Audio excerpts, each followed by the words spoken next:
거기에 판마시에 방식이 계란 볶아 있나 아마 봤는데 거의 시골에나 거의 단어가 소나기 바삭해서 좀 있나 아니야 계란 볶아 이거 잠자리 거기 시골에 엠고 못나 고비 그리 있나 뭐 할 수 있게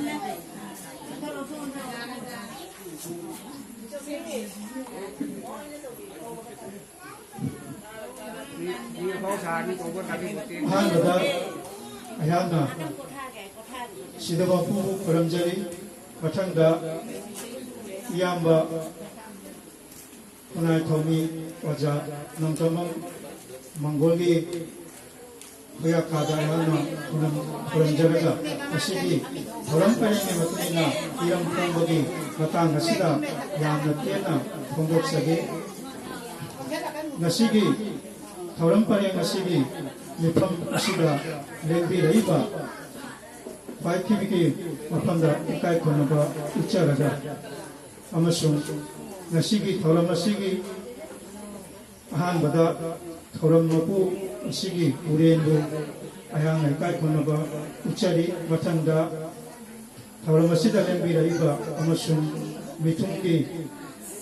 팜팜남다 레킹비리바 아픈바 보름날 마루 아sam기 Vice President Oja Ketribayong Rajbabu Ayana Ikai Konaba Uchari Matanga Apunma Pronen Maluki General Secretary Oja Taurem Sankisor Busu Ayana Ikai Konaba Uchari Maduki Matanga Mitungi Pampam Nanda Lecturing Vidiba Iman Ketel Ayam Biluki Secretary Oja Wangkanwen Chandrakiti Busu Ayana ikai konoba uchari matanga masigi thoram masida lembi heiba ganda masigi halaman ima iben ise itaima nasinglaba khwai khebiki mapanga ayana ikai konoba uchari masigi thoram amasumi famase karigi maram gi damakta famle bama habado iram fomogi matanga sida ayana Pondok Madudi, Lekidraba, Kunai Tomi, Oja, Nongkomo Mongolki, Shahiro, Mugutra Nipan, Nixing, Mako Nixing Tauram, Ase Pangtopaga, Loinana, Mahaki, Uchi Wari Nasinglaba, Patokana, Amasun Mahana, Oja Mahana Mayam Gitamukta Kari Kari Tabak Tauram Amasun Miyamgi Chapun Nabiktamukta Honaramba Mayamado Miyamna Miyamda Kananba Amasun Miyamna Ariba Hananainaba Asina Chingba Asigi Tauram Ase Pangdok Paga Loinarona Asigi Informasi Pangdok Sabani Aina Pangdok Jaraga Nasigi Hiram Fongagi Tauram Masih Matang Sida Rasinde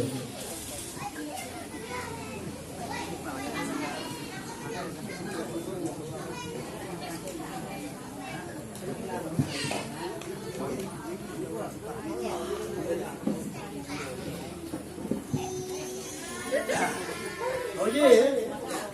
Shimburena Hiram Ponga Ajiba Orang Parinasi Yang Ponda Mungkin Nana Tanggup Dan Wajre ꯃꯊꯛ ꯑꯁꯤꯗꯤ ꯂꯩꯈꯤꯗ꯭ꯔꯕ ꯈꯨꯟꯅꯥꯏ ꯊꯧꯕꯤ ꯑꯣꯖꯥ ꯅꯤꯡꯊꯧꯃꯝ ꯃꯪꯒꯣꯜꯒꯤ ꯄꯨꯟꯁꯤ ꯋꯥꯔꯤ ꯁꯝꯂꯞꯄ ꯄꯨꯟꯁꯤ ꯋꯥꯔꯤ ꯃꯌꯥꯝꯅ ꯄꯥꯡꯊꯣꯛꯄ ꯄꯥꯡꯍꯟꯒꯗꯧꯔꯤ ꯍꯥꯏꯔꯤꯕ ꯄꯨꯟꯁꯤ ꯋꯥꯔꯤ ꯄꯥꯡꯊꯣꯛꯄꯁꯤ ꯑꯩꯈꯣꯏꯒꯤ ꯑꯦꯟ ꯅꯤꯡꯊꯧꯃꯝꯒꯤ ꯑꯩꯉꯣꯟꯗ ꯄꯥꯡꯊꯣꯛꯇꯨꯅ ꯇꯥꯍꯟꯕꯤꯒꯅꯤ ꯍꯥꯏꯅ ꯑꯩꯅ ꯍꯥꯏꯖꯔꯤ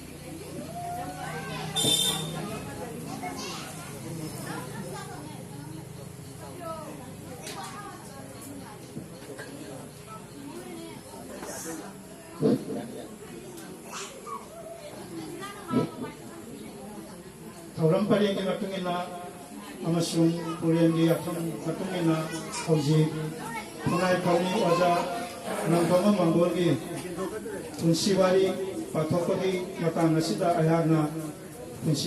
ꯄꯨꯟꯁꯤ ꯋꯥꯔꯤ ꯑꯁꯤ ꯄꯥꯊꯣꯛꯇꯨꯅ ꯇꯥꯍꯟꯖꯔꯤ ꯈꯨꯟꯅꯥꯏ ꯊꯧꯃꯤ ꯑꯣꯖꯥ ꯅꯤꯡꯊꯧꯃꯝ ꯃꯪꯒꯣꯜ ꯑꯁꯥꯝ ꯂꯩꯄꯥꯛꯀꯤ ꯅꯒꯥꯎ ꯖꯤꯂꯥꯒꯤ ꯃꯅꯨꯡ ꯆꯟꯕ ꯍꯣꯖꯥꯏ ꯃꯍꯀꯨꯃꯥꯒꯤ ꯍꯣꯖꯥꯏ ꯔꯦꯜꯋꯦ ꯁ꯭ꯇꯦꯁꯟꯗꯒꯤ ꯈꯥ ꯅꯣꯡꯆꯨꯞ ꯄꯥꯡꯅ ꯀꯤꯂꯣꯃꯤꯇꯔ 2.5 ꯑꯔꯥꯞꯄꯗ ꯑꯝꯇꯣꯂꯥ ꯀꯧꯕ ꯈꯨꯡꯒꯪ ꯑꯁꯤ ꯂꯩ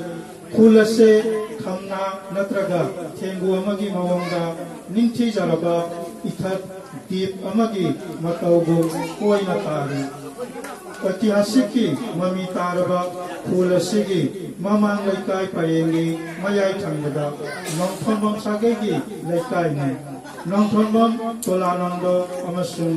नोंथोनबम ओंगी लाइस्टम निंगोल रजनीगी अहाम मफारी ओइना नोंथोनबम मंगोल चत्रामापनगा निफु तरु इंगी अगस्तोगी तरातरे लेबा पोपा निमित्ता कायबं फाउकी मपाबों नोंथोनबम तोलानंद खुनाइगी चौखटपा पामजाबा लाइरिक थीबा हाइबा लायेंबा माइबा ओइरमनि फुलसिदा लिखतलंबा मरुप कमिटी कयादि संपादक सभापति ओइदुना थौदां पुखिरमनि अंतोला प्राथमिक विद्यालयगी चौखट लंदांगा महाकी तौबी मतें चावना लई चत्रामापनगा जंगई निथोय इन शहीदा नोंथोनबम मंगोलना अंतोला प्राथमिक विद्यालय सिदा मिंग चंदुना लाइरिक लाइसु कांखटपा हौरमनि महाकना थवाय यावना लाइरिक लाइसु तंबदगी चत्रामापनगा जंगई तरेत इंगा तृतीय श्रेणी लोइदुना अवांग थाकी महै मसिन तमनबगीदमक्ता होजागी अब्दुल हासिफ हाई स्कूल दा मिंग चलमनि मतुंगा चत्रामापनगा हुंफु तरु इंदा स्कूल सिदगी मैट्रिक पास तौरमनि अदुदगी मतुंगा चत्रामापनगा हुंफु मरी इंदा लिंकिबा होजाई कॉलेज दा आईए फावबा तमखिरमनि नोंथोनबम मंगोलगी पुंसिगी अहानबदा चत्रामापनगा हुंफु निपान इंदा लिंखतखिबा दक्षिणोजा हाई स्कूल दा बेतन फंगदबा ओजा अमा ओइना थबक सुबा हौरमनि मतम खरनी ओजा ओइरबा मतुंगा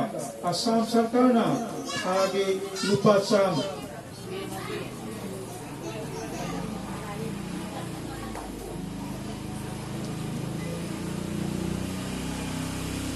दरमहा पीबा ओजा लौबा मतुंगिना नोंथोनबम मंगोलसु ओजागी थबक तंगुना चत्रामापनगा हुंफुतरा मरी इंदगी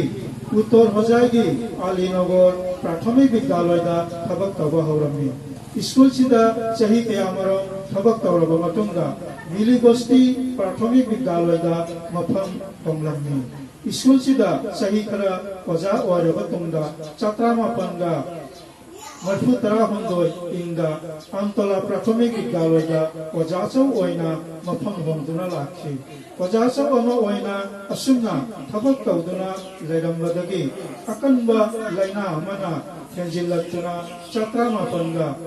मरफु तरातरेत जूनगी नोंसिंग अमादा कायबं पानबाबु थादोखि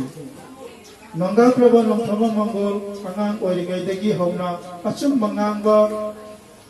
परम खंबा थक्सी खासी नायबा ओइरमनि महाकी थमोय यामना नौबा अमसु ओइरमनि ममागा लोइनना ꯃꯦꯔꯥ ꯋꯥꯔꯤ ꯇꯥꯕ ꯆꯠꯄ ꯃꯇꯝꯗ ꯋꯥꯔꯤꯒꯤ ꯃꯅꯨꯡꯗ ꯑꯋꯥꯕ ꯅꯨꯡꯉꯥꯏꯇꯕꯒꯤ ꯋꯥꯔꯤ ꯌꯥꯎꯔꯕꯗꯤ ꯃꯄꯤ ꯇꯥꯕ ꯃꯈꯩ ꯀꯞꯂꯝꯃꯤ ꯃꯍꯥꯛꯀꯤ ꯃꯄꯨꯛꯅꯤꯡꯗ ꯈꯪꯅꯤꯡꯕ ꯋꯥꯈꯜ ꯑꯃꯗꯤ ꯍꯪꯕ ꯈꯣꯠꯄꯒꯤ ꯍꯩꯅꯕꯤꯁꯨ ꯂꯩꯔꯝꯃꯤ ꯑꯁꯤꯒꯤꯁꯨ ꯃꯊꯛꯇ ꯗꯥꯏꯔꯤ ꯏꯕ ꯏꯁꯩ ꯂꯤꯂꯥ ꯀꯨꯝꯍꯩ ꯏꯕ ꯈꯨꯟꯅꯥꯏꯒꯤ ꯆꯠꯅꯕꯤ ꯄꯊꯥ ꯆꯨꯝꯊꯣꯛꯇꯨꯅ ꯆꯥꯎꯈꯠꯄ ꯊꯥꯛꯇ ꯄꯨꯈꯠꯄ ꯑꯁꯤꯅꯆꯤꯡꯕ ꯄꯥꯝꯖꯔꯝꯃꯤ ꯅꯣꯡꯊꯣꯝꯕꯝ ꯃꯪꯒꯣꯜ ꯃꯍꯥꯛꯀꯤ ꯍꯥꯏꯁ꯭ꯀꯨꯜ ꯇꯝꯂꯤꯉꯩ ꯄꯨꯟꯁꯤꯗ ꯀꯁꯥꯔꯒꯤ ꯑꯣꯖꯥ ꯎꯁꯣꯞ ꯇꯣꯅꯨꯒ ꯐꯪꯅꯗꯨꯅ ꯃꯤꯇꯩꯒꯤ ꯏꯅꯥꯠ ꯊꯥꯡ ꯇꯥ ꯑꯃꯁꯨꯡ ꯏꯁꯥꯒꯩꯒꯤ ꯑꯣꯏꯕ ꯁꯥꯟꯅ ꯈꯣꯠꯅꯕ ꯑꯁꯤꯅꯆꯤꯡꯕꯒꯤ ꯃꯔꯝꯗ ꯈꯪꯖꯤꯜꯂꯝꯃꯤ ꯊꯥꯡ ꯇꯥꯒꯤ ꯑꯣꯖꯥ ꯑꯃꯁꯨꯡ ꯑꯄꯨꯟꯕ ꯀꯣꯔꯣꯅꯦꯜ ꯃꯔꯨꯞ ꯂꯤꯡꯈꯠꯄꯤꯔꯝꯕ ꯑꯣꯖꯥ ꯇꯣꯅꯨꯒꯤ ꯏꯊꯤꯟ ꯐꯪꯗꯨꯅ ꯅꯣꯡꯊꯣꯝꯕꯝ ꯃꯪꯒꯣꯜꯅ ꯃꯤꯇꯩꯒꯤ ꯏꯅꯥꯠ ꯑꯃꯁꯨꯡ ꯈꯨꯟꯅꯥꯏ ꯆꯥꯎꯈꯠꯅꯕꯒꯤꯗꯃꯛ ꯊꯕꯛ ꯊꯧꯔꯝ ꯇꯧꯅꯤꯡꯕꯒꯤ ꯋꯥꯈꯜ ꯄꯣꯛꯈꯤꯔꯝꯃꯤ 1992ꯒꯤ ꯃꯦꯒꯤ ꯅꯣꯡꯁꯤꯡ ꯇꯔꯨꯛ ꯑꯁꯤꯗ ꯂꯤꯡꯈꯠꯈꯤꯕ ꯑꯪꯇꯣꯂꯥ ꯁꯥꯇ꯭ꯔ ꯁꯝꯃꯦꯂꯟ ꯀ꯭ꯂꯕꯀꯤ ꯃꯤꯀꯣꯛ ꯑꯃ ꯑꯣꯏꯅ ꯂꯣꯏꯅꯗꯨꯅ ꯈꯨꯜꯒꯤ ꯃꯇꯝ ꯑꯗꯨꯗ ꯆꯠꯅꯔꯝꯕ ꯖꯨꯋꯥ ꯁꯥꯟꯅꯕ ꯌꯨ ꯌꯣꯟꯕ ꯑꯁꯤꯅꯆꯤꯡꯕ ꯐꯠꯇ꯭ꯔꯕ ꯂꯝꯆꯠꯄꯨ ꯀꯣꯛꯅꯕꯒꯤ ꯍꯣꯠꯅꯔꯝꯃꯤ 1994ꯏꯪꯗꯒꯤ ꯑꯄꯨꯟꯕ ꯀꯣꯔꯣꯅꯦꯜ ꯃꯔꯨꯞꯇ ꯌꯥꯎꯗꯨꯅ ꯃꯤꯇꯩ ꯏꯅꯥꯠ ꯊꯥꯡ ꯇꯥ ꯏꯁꯥꯒꯩꯒꯤ ꯑꯣꯏꯕ ꯁꯥꯟꯅ ꯈꯣꯠꯅꯕ ꯑꯁꯤꯅꯆꯤꯡꯕꯒꯤ ꯃꯔꯝꯗ ꯆꯥꯎꯈꯠꯅꯕꯒꯤꯗꯃꯛ ꯍꯣꯠꯅꯗꯨꯅ ꯂꯥꯛꯈꯤꯔꯝꯃꯤ ꯃꯤꯊꯣꯏ ꯃꯤꯍꯦꯟꯁꯤꯡꯒꯤ ꯄꯣꯛꯄ ꯅꯠꯇ꯭ꯔꯒ ꯁꯤꯕ ꯅꯤꯡꯁꯤꯡ ꯊꯧꯔꯝ ꯄꯥꯡꯊꯣꯛꯄꯅ ꯃꯤꯑꯣꯏꯕꯕꯨ ꯏꯀꯥꯏ ꯈꯨꯝꯅꯕ ꯎꯠꯄꯅꯤ ꯑꯃꯁꯨꯡ ꯃꯖꯥꯇꯤ ꯑꯗꯨꯕꯨ ꯅꯨꯡꯁꯤꯗꯕ ꯅꯤꯡꯖꯕ ꯇꯥꯛꯄꯅꯤ ꯈꯟꯖꯔꯝꯃꯤ ꯃꯔꯝ ꯑꯁꯤꯅ ꯃꯍꯥꯛꯀꯤ ꯂꯨꯆꯤꯡ ꯃꯈꯥꯗ ꯃꯔꯨꯞ ꯑꯁꯤꯅ ꯁꯤꯂꯥꯡꯖꯗꯨꯅ 1939ꯏꯪꯒꯤ ꯖꯅꯨꯋꯥꯔꯤꯒꯤ ꯅꯣꯡꯁꯤꯡ 3ꯗ ꯃꯅꯤꯄꯨꯔꯒꯤ ꯑꯊꯧꯕ ꯄꯥꯎꯅꯥ ꯕ꯭ꯔꯖꯕꯥꯁꯤꯒꯤ ꯄꯣꯛꯄ ꯅꯤꯡꯁꯤꯡ ꯊꯧꯔꯝ ꯑꯪꯇꯣꯂꯥ ꯄ꯭ꯔꯥꯊꯃꯤꯛ ꯕꯤꯗ꯭ꯌꯥꯂꯌꯗ ꯄꯥꯡꯊꯣꯛꯂꯝꯃꯤ ꯑꯁꯤꯒꯤ ꯃꯊꯛꯇꯁꯨ ꯕꯤ ꯇꯤꯀꯦꯟꯗ꯭ꯔꯖꯤ ꯌꯥꯏꯔꯤꯄꯣꯛ ꯊꯝꯕꯥꯜꯅꯨ ꯂꯥꯏꯅꯤꯡ ꯅꯥꯎꯔꯤꯌꯥ ꯄꯣꯂꯣ ꯑꯁꯤꯅꯆꯤꯡꯕꯒꯤ ꯅꯤꯡꯁꯤꯡ ꯊꯧꯔꯝ ꯄꯥꯡꯊꯣꯛꯇꯨꯅ ꯈꯤꯗꯝꯅꯤꯡꯉꯥꯏ ꯑꯣꯏꯕ ꯎꯠꯂꯝꯃꯤ ꯑꯄꯨꯟꯕ ꯀꯣꯔꯣꯅꯦꯜ ꯃꯔꯨꯞꯀꯤ ꯈꯨꯠꯊꯥꯡꯗ ꯃꯨꯛꯅꯥ ꯃꯥꯏꯕ ꯑꯁꯤꯅꯆꯤꯡꯕꯒꯤ ꯂꯩꯅ ꯃꯤꯐꯝ ꯄꯥꯡꯊꯣꯛꯂꯝꯃꯤ ꯂꯣꯏꯅꯅ ꯍꯥꯏꯔꯤꯕ ꯍꯤꯔꯝꯁꯤꯒꯤ ꯆꯠꯅ ꯄꯊꯥꯞ ꯁꯦꯝꯗꯣꯛꯅꯕꯒꯤ ꯍꯣꯠꯅꯔꯝꯃꯤ ꯅꯥꯎꯔꯤ ꯀꯥꯞꯄ ꯈꯨꯠꯁꯨꯝ ꯆꯥꯡꯌꯦꯡ ꯁꯥꯟꯅꯔꯣꯏꯁꯤꯡꯒꯤ ꯃꯅꯨꯡꯗ ꯍꯦꯟꯗꯥꯟꯅꯕ ꯇꯧꯗꯨꯅ ꯏꯊꯤꯟ ꯁꯟꯗꯣꯛꯂꯝꯃꯤ ꯈꯨꯟꯅꯥꯏꯒꯤ ꯆꯠꯅꯕꯤ ꯄꯊꯥꯞ ꯂꯤꯀꯣꯟ ꯁꯥꯟꯅꯕ ꯊꯥꯕꯜ ꯆꯣꯡꯕ ꯑꯁꯤꯅꯆꯤꯡꯕ ꯆꯠꯅ ꯄꯊꯥꯞ ꯈꯔꯁꯨ ꯆꯨꯝꯊꯣꯛꯅꯕ ꯍꯣꯠꯅꯔꯝꯃꯤ ꯃꯍꯥꯛ ꯃꯅꯤꯄꯨꯔꯤ ꯁꯥꯍꯤꯇ꯭ꯌ ꯄꯔꯤꯁꯠ ꯑꯁꯤꯒꯁꯨ ꯃꯔꯤ ꯂꯩꯅꯗꯨꯅ ꯈꯨꯟꯅꯥꯏꯒꯤ ꯊꯧꯒꯜ ꯇꯧꯔꯝꯃꯤ ꯃꯍꯥꯛꯅ ꯃꯃꯜ ꯂꯩꯔꯕ ꯂꯥꯏꯔꯤꯛ ꯈꯔꯁꯨ ꯊꯝꯕꯤꯔꯝꯃꯤ ꯃꯗꯨꯒꯤ ꯃꯅꯨꯡꯗ ꯐꯣꯡꯂꯕ ꯂꯥꯏꯔꯤꯛ ꯑꯅꯤ ꯑꯁꯤꯅꯤ ꯑꯍꯥꯟꯕꯗ ꯅꯪꯒꯤ ꯄꯣꯂꯣꯏꯗꯤ ꯑꯁꯤꯔꯥ ꯗ꯭ꯔꯃꯥ ꯂꯥꯏꯔꯤꯛ ꯑꯅꯤꯁꯨꯕꯗ ꯆꯠꯅꯕꯤ ꯇꯝꯕ ꯃꯍꯥꯛꯀꯤ ꯐꯣꯡꯗ꯭ꯔꯤꯕ ꯂꯥꯏꯔꯤꯛꯁꯤꯡꯗꯤ ꯑꯍꯥꯟꯕꯗ ꯅꯣꯡꯊꯣꯡ ꯀꯣꯏꯕ ꯑꯅꯤꯁꯨꯕꯗ ꯃꯥꯡꯈ꯭ꯔꯕ ꯁꯅꯥ ꯂꯥꯏꯔꯤꯛ ꯑꯅꯤ ꯑꯁꯤ ꯁꯨꯃꯥꯟ ꯂꯤꯂꯥ ꯁꯥꯟꯅꯗꯨꯅ ꯀꯌꯥꯔꯛ ꯐꯣꯡꯈ꯭ꯔꯦ ꯑꯁꯤꯒꯤꯁꯨ ꯃꯊꯛꯇꯁꯨ ꯏꯁꯩ ꯁꯩꯔꯦꯡ ꯀꯌꯥ ꯏꯗꯨꯅ ꯊꯝꯕꯤꯔꯝꯃꯤ ꯃꯍꯥꯛꯀꯤ ꯇꯈꯥꯎ ꯂꯝꯗꯝ ꯏꯁꯩ ꯁꯩꯔꯦꯡ ꯑꯁꯤ ꯆꯠꯈꯤꯕ 2004ꯏꯪ ꯍꯣꯖꯥꯏꯗ ꯑꯣꯏꯈꯤꯕ ꯑꯁꯣꯝ ꯁꯥꯍꯤꯇ꯭য ꯁꯚꯥꯒꯤ ꯑꯣꯗꯤꯕꯦꯁꯟꯗ ꯂꯥꯏꯇꯣꯟꯖꯝ ꯆꯟꯗ꯭ꯔꯍꯪꯁꯅ ꯁꯛꯇꯨꯅ ꯄꯥꯡꯍꯟꯈꯤ ꯃꯅꯤꯄꯨꯔꯤ ꯁꯥꯍꯤꯇ꯭য ꯄꯔꯤꯁꯠ ꯅꯒꯥꯎ ꯗꯤꯁꯇ꯭ꯔꯤꯛ ꯀꯃꯤꯇꯤꯅ ꯏꯁꯩ ꯁꯩꯔꯦꯡ ꯑꯁꯤ ꯊꯥꯛ 8ꯀꯤ ꯀꯪꯂꯥ ꯂꯥꯏꯔꯤꯛꯇ ꯃꯐꯝ ꯄꯤꯔꯦ ꯂꯣꯏꯅꯅ ꯃꯍꯥꯛꯀꯤ ꯅꯪꯒꯤ ꯄꯣꯂꯣꯏꯗꯤ ꯑꯁꯤꯔꯥ ꯀꯧꯕ ꯗ꯭ꯔꯃꯥ ꯂꯥꯏꯔꯤꯛ ꯑꯁꯤ ꯅꯒꯥꯎ ꯖꯤꯂꯥꯒꯤ ꯃꯅꯨꯡꯗ ꯗ꯭ꯔꯃꯥ ꯐꯣꯡꯕ ꯂꯥꯏꯔꯤꯛ ꯑꯍꯥꯟꯕꯅꯤ ꯍꯥꯏꯅ ꯁꯛꯈꯪꯕꯤꯔꯦ ꯊꯝꯕꯥꯜ ꯅꯣꯡꯁꯤꯡ ꯃꯅꯥ ꯆꯥꯡꯌꯦꯡꯈꯨꯠ ꯍꯣꯖꯥꯏ ꯃꯤꯇꯩꯂꯣꯟ ꯀꯟꯕꯂꯨꯞ ꯑꯁꯥꯝ ꯂꯤꯡꯈꯠꯄꯤꯗꯨꯅ ꯃꯤꯌꯥꯝꯒꯤ ꯊꯧꯒꯜ ꯇꯧꯔꯝꯃꯤ ꯃꯍꯥꯛꯀꯤ ꯃꯃꯜ ꯌꯥꯝꯂꯕ ꯀꯧꯕꯤ ꯃꯇꯦꯡ ꯑꯗꯨꯗꯤ 19 Marfu Manga Inga Nikhakiba, Antola English School se Mahaki Bonajamani, Antola High School, Lingbadasu, Mahaki, Chauraba Ichilay, Leikidraba, Mongol, Nato Ibadasu, Naktana, Masama, Nato Takunduna, Saruk Yarami, Pajaki Ketela no Badalaiba, Ima Ketela Ringi, Laisang Hamba, Amasung Siam Sabagi, Tabaka, Mahaki Mamal Yamava, Tobi Mateng, Paidamunda, Taubanamloy, Mahaki Honakanba, Taupong Kambagi Gamakta, Leikindraba Oja, Usantonuna, Pajai Mategi, Koram Tonamba, Pantol Piduna, Ikai Panaki. Mahana Mitay Longi Wahay Persu Putok Pirami Adugi Manunda Tariku Nongsing Prasikonbu Yendam Sohanubatibu Nungkang Minaba Padarsanibu Yel Utpa Asinachimba Panbayay Mahag Masagi Lon Amasung Inatu Yamna Nungsijarami Isagi Dutabo Nungsijaba Migi Dutadi Nungsiroi Sonai Tati Gani Albanate Toigumasung Migi Dubusu Tadona Ikai Kanarami Irogi Damak Mahaki Nungsijaba Tudam Kara Panbajai Ahan Bada Pajai Mahukumagi Madunda Mitay na Taba Mapam Singa LP School Dagi Hauna Imalona Mahi Masin Kamhangarabani Haina Manipuri Saita Parisati Mathakka Wakat Hangat Pirami Anisubada Chakrama Panga Marfu Humdoi Ing Assam Vidhan Sabagi Mikhal Matanda Assam Lebak Kumba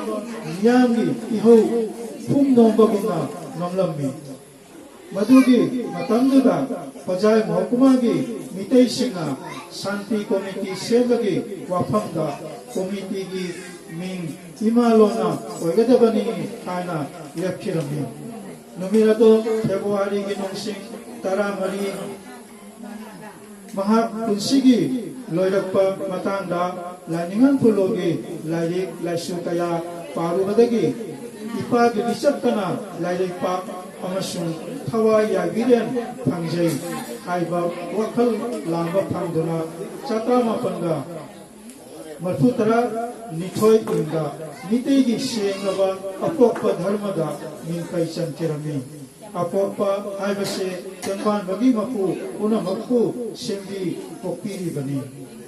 Nong Thama Mangol Hoji Kagang Pansida Laitre Mahat Chahi Jangai Amaktoi Mapung Padana Lekidabani Mahati Napi Chandramukhi Amasung Masanupa Ahung Amasung Masanupi Mari Pambirami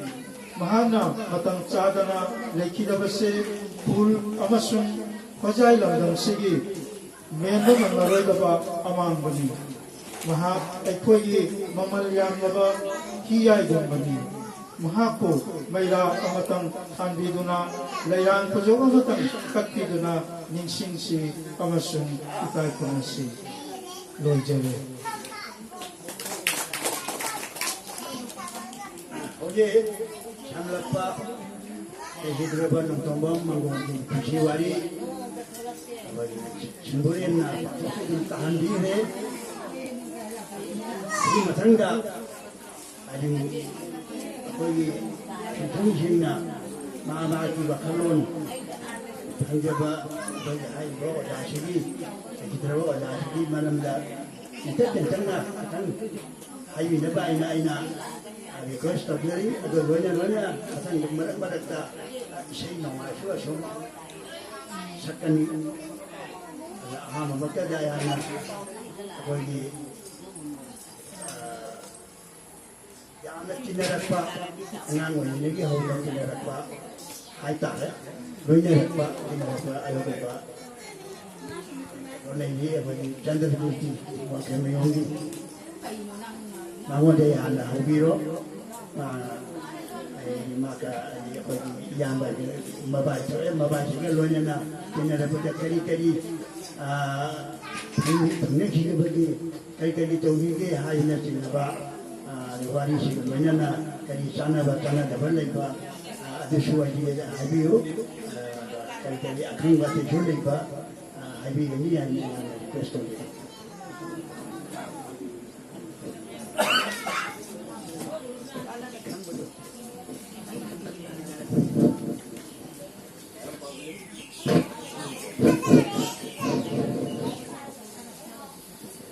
자희를 무자가 비판 수가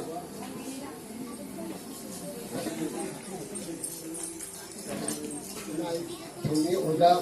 부문 공동이 무슨 자수와 토론 어제 농심 따라갔다를 아버스터 미신이가 군대머리 미라고 다시 자발을 며칠가 다시 하이바 가장 올신기 공을 처음 방송 곳에 장면하기 하라고 시가 양무절과 아기야 무슨 여자보다 만 많이 살았던 그냥들 거듭나게 무슨 약간 이거 아무 무슨 아무 나무 무슨 아무 그런 거 하고 무슨 하기에 아이들이 아주 그냥 과연 계속 있나 굉장히 아주 성장 리버풀이 오자 저기 다시 보름 체계이 너무 어디가 어장은 보면 인드라부수 아직까지 전화를 짜리 너는 거기 손다들을 보름랜디 너는 실까지 부수 일단 보름을 짜리 너는 거기 누마대 태어나는 분이죠 버시를 걸어봐 무슨 보름랜디 버시를 걸어봐 그러면 라도무 일단 보름 짜리 손다들과 그러지 이한 것은 그런 것이 아니냐 저가 semua itu tangga masih boleh mengapa tidak asal hari ba jadi kumpulan tadi itu kumpulan ikan kumpulan apa jadi ini umur saya hari ba iba kalau ni kauri ada hari kumpulan kumpulan wajah segi jumlah ini fungsi dia jarang ni ada lagi nasainya bagi wajah kulit 할고 성동 마술레이 아주 마상시라 보이나 할고 어자 보고 전화기 있는구나 아기 보름랜부 아기 거기 보름 보름 춤나 거기 보름 가져드나 어자 하면서 판마가 아기 거기 마상자기가 보름랜이 아기 마라 어자들이 거기 답이 주면 거기 저희 탄다 네가 드라마 중바 품 먹다 뭐 산화가 나오니까 그래 중바 어제 보름 없지 답이 되면 jatuh mewali betul ni. Aduh, hari ko ada segi, waham se, ada segi sama pun bijan dia. Hari punagi punin hari tu macam cara apa. Aduh, mak ada amu ni. Hari ni, macam ni kaji mati. Ni kapur apa? Pemiti se segi yang nampak tadi se. Mungkin amat tu mana apa? Pergi ini manggar pergi. Waham nama se hari sega. Ni segi sama pun bukan banyak seorang. 마을에 칸분이 어디 생겼다 봐. 아니 저기 생겨자리 아니 많이 하지 처음 것이 그때 가지고 촌 때가 가지고 분위기 사는 촌 나는 때가 막 서워야 빨리 고 아주 아니 무슨 무자부다. 저 정말 좀 소양 따로 봐. 뭐자면 너나 할거는 되지 뭐자세 내가 시 화자를 넘치는 국비잖아. 내가 그러기 우리 아무리 너무 잘한다. 그러니까 아무로 좀 내가 보내기 맞아 동가 내가 봐도 그것도 아니 이제 군대를 이제 한번 하자게 아주 어디 거기 막 해달라니 아시수 나를 있잖아. 그러니 내게 제 사람이 이게 하라고 그거 제수만 와다오잖아. 아무래 풀어 먹더니 거기 분위기가니 더니 저거 하나 자오니 또 하고 오다서나 아시 무슨 오다니 지나 나오니 풀어 둥가 해 아빠의 카 lambi tai bese lambi lamjam ba lamjam ba woi na pa na lambi khara na poi da holi se lam sa na ko tung gane awara pa dam ni daga amuk ta ko ko ase khara piram sun ta na apa jai problem se ha tang ba de me ke ki sangi na ke na ko da chuhi chuhi ba ma le ji aje meeting tang ni thong na jo ko da ko kaya ni 성장 여자는 가지고 있나? 하이바, 저기 오다서나, 제 그런 분 없이 아무까지 하니 지금은 어자는 연주가 어제서 어자 까먹어서 도피했고 아이나 한국 소리 다이어로 맞동들 내주 어자 명대 이걸 징바이서 한번 맞춰봐 나이가 수리니까 아까 통나 무슨 맞동 망나 끼르바 놓바 그냥 지금 묵시바 아기 사이 어디가 그냥 가져오다 어디가 거기 끼지 아기 도와줘라 거기 거는 저기 중간에다 뭐 아주 복잡해야 그럼 제가 그래서 거기 조금 아주 그만나 이 장면을 상대를 좀 주세요 아주 무슨 가 해주는지 되게 아이 그러니까 이제 그런데 그러니까 내가 아이 무신이 할 것이 할 것이 아이가 그냥 무슨 부모적으로 올라가 그냥 거의 꿈을 힘내는 다음에 하고 그렇게 했지 내가 공부도나 그런 게 지나기 잡았고 내가 이렇게 이거 공부만 굉장히 하고 자식이 와한디 것이 그냥 그런 것다 아직 것이 자식이라고 그런 게 만 이들머리 것이 그런 것은 방송거리